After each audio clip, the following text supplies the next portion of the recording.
was a brilliant man. Robert Wright. And he was an intellect. Establishes himself as a brilliant Salt Lake attorney in the 70s and 80s. He was an expert attorney. And had that been all he achieved, he would have died with an impressive career. And he was ambitious. He always wanted to be accomplishing something. But Wright's legal prowess might be considered the least of his hefty achievements. He was an award-winning author, a mission president, a political leader. He was so many things. In 1980, the already politically active Wright runs for governor. We traveled and went to every county in the state. It left a lasting impression on my life. His family, including his daughter Anne Marie and his 7 sons, traveled the state in a tireless campaign. It is so much fun to think back of those times.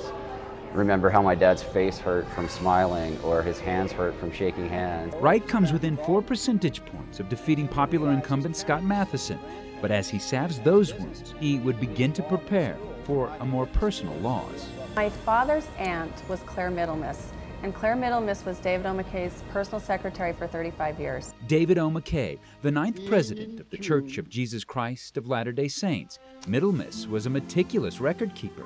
She maintained his diaries, speeches, and schedule during his time as president. Black leather binders, meticulous notes and records and photocopies and photographs that my aunt put together in her spare time. Claire never had children, so my dad was like her surrogate son. And just like a son, he made his aunt a vow before she died. He promised her that he would do something special with these wonderful journals that she had kept. When my Aunt Claire passed, we went to clear out her house and things, and then I don't think we were really aware of the amount of records that she had kept. There's thousands upon thousands of pages, very meticulously detailed notes, and just a lot of hard work. Pages that included mundane details, like the president's visit to his doctor, to the monumental, like a message received from FBI Director J. Edgar Hoover, gushing about a speech given by McKay. Wright would begin penning a biography of the president and was at the zenith of his career. I look at his 40s when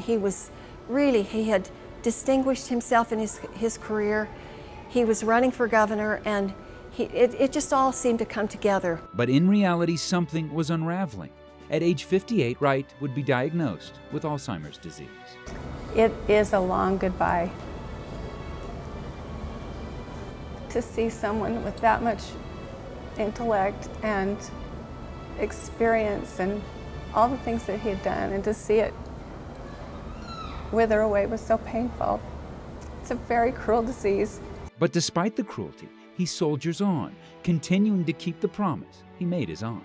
Bob did as much writing as he could until he could no longer write, and he did as many interviews as he could until he could no longer speak. In 2005, with author Greg Prince, Wright completes David O. McKay, The Rise of Modern Mormonism. It is the definitive biography of the late president, and arguably Wright's crowning achievement, begun as a promise. I think he did that for her, but I think he did it for the state of Utah as well. But for his kids, politics, writing, and the legal career were all secondary. One afternoon on the lake, fishing with their dad. The thing that I loved about him the most was he was a fabulous father. I just miss my dad.